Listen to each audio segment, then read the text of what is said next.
Okay, so now that we have our zombie player starts, we want to go ahead and pretty much go back to our game mode and do a test by spawning some zombies at, whatever active player starts we have. So the first thing I want to do is I want to spawn 5 zombies. So 4 and 32, I equals 0, I is less than 5, and increment I. So we're going to spawn 5 zombies just at the same location. And we don't want to do that. So what we want is to get a random active spawn point, basically. So the first thing is we want to go ahead and store. Well, actually, we don't need to really store anything. What we can do is make a array of active zombie player starts. So here in our header, let's go ahead and make a U property and T array of a zombie player start or declare it. And we want this to be active zombie player starts. So from here, we want to go ahead and add some kind of by default. So the first thing I want to do is just a small optimization. So I'm going to reserve a set amount. So in my case, I'm basically just going to reserve the total amount of player starts. I can't imagine we're going to have too many, but even if we have, a few hundred even, it's really not a big deal. This just makes it so we have less total allocations as we're going to be adding to this array initially. So from here, we want to do a for. We want to iterate, so a actor. This will be the zombie player start. Actually, let's not name it that. Let's just name it player start in found zombie player starts. So here we want to do a check. So basically, if we want to cast it, so cast to a zombie player start from player start. And in our case, they're all going to be this type anyways, but we want to get is active. So if the, whichever ones are active by default, we want to take our active zombie player starts and go ahead and add the player start. So let's go ahead and store this. So zombie player start equals cast a zombie player start. And from there, we can go ahead and do zombie player start, get is active. So if this is true, we can go ahead and store the zombie player start and our active zombie player starts. If it is not active, we just simply don't care. So we're not gonna shrink this array or anything after we iterate over it because we are periodically, as the game goes on, going to be adding more to it. And it's going to be quite helpful to not have to continually reallocate the array because it's going to be done in chunks. So we have, zone 0, which might have, I guess, 10 spawn points maybe. Then zone 1, which might have another 10. Then zone 2, which might have another 10. So instead of, reallocating, doing 10 allocations like this, we're just doing this initial one and periodically adding to it when we need to. So that's kind of my thought process behind that.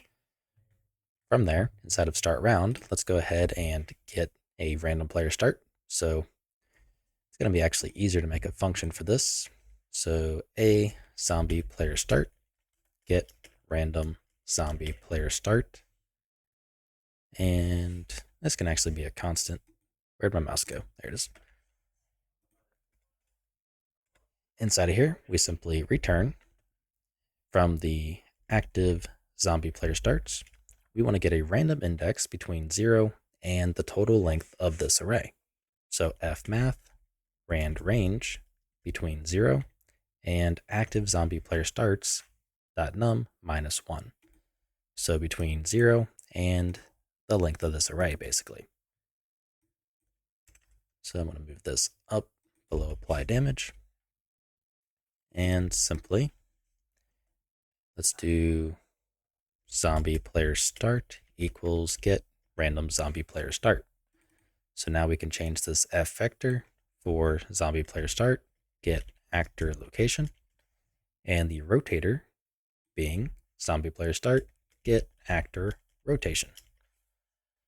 Now the very last thing I want to do is kind of always enforce spawning. So we want to add a fourth parameter to spawn actor, which is the f actor spawn parameters. F actor spawn parameters, spawn params. And we want specifically, if we search for collision, we have spawn collision handling override. We want to set this to E spawn actor collision handling override to adjust if possible, but always spawn. So in this case, the zombie should always spawn. And we're just going to pass that in as the fourth parameter. That was the wrong thing. Fourth parameter. Okay, so once we have that, I'm just gonna go ahead and recompile while I'm at it. But we're gonna have our 5 zombies be spawning at just some random spawn point that we have that happens to be active. Now, what we're gonna be doing after we confirm that this is working and good to go for the sake of testing, we want to go to our zombie player start, and basically where we are binding to on linked barricade purchased and setting this to active, we want to fire off a event that the game mode is bound to as well. That will basically add itself to, the spawn point. Or sorry, as a active spawn point.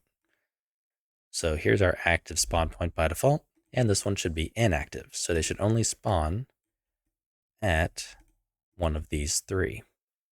Actually, let's just make it 6. So we have enough. So we press play, and it spawns me in one of them, and I am now stuck. So let's actually remove our own player start, drag and drop in our player pawn, and search for possess, and we want to possess player 0. So now let's press play, and we should get 5 spawning. So 1, 2, 3, 4, 5, and none of them spawned there. Try one more time. And 3, 4, 5, all at the correct spawn points. So that is good and what we want. So now we want to do another test. Let's go ahead and just make the rate, so it's going to be like a 5-second delay before any of them spawn, so that way I can purchase the barricade.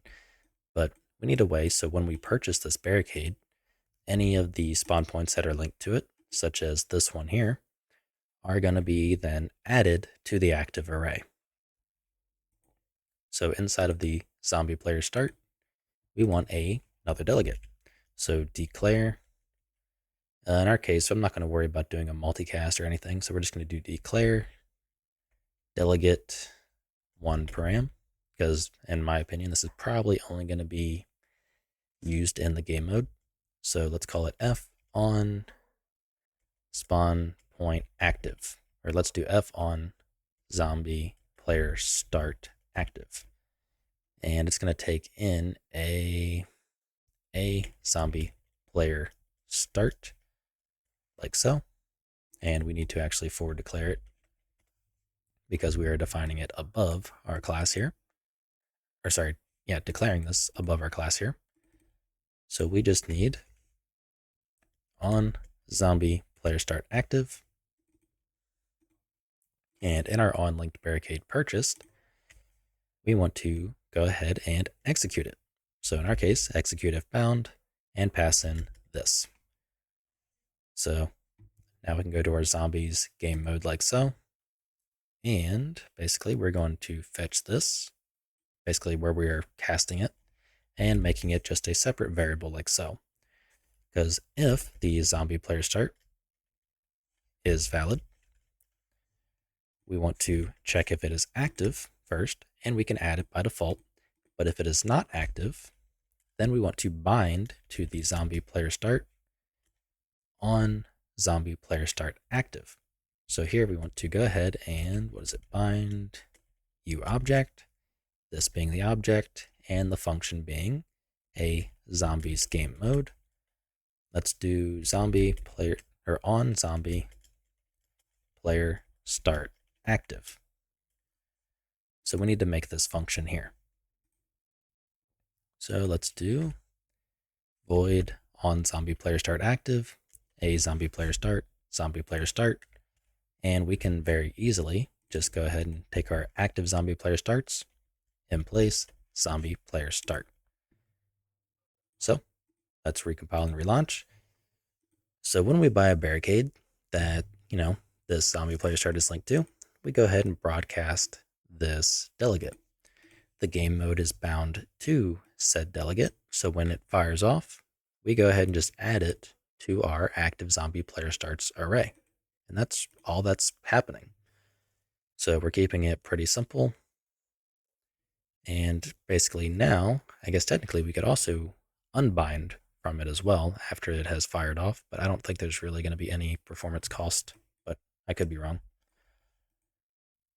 At least I don't think there's any normal, runtime costs. So what I'm going to do is let's move this in here. So 2, 3,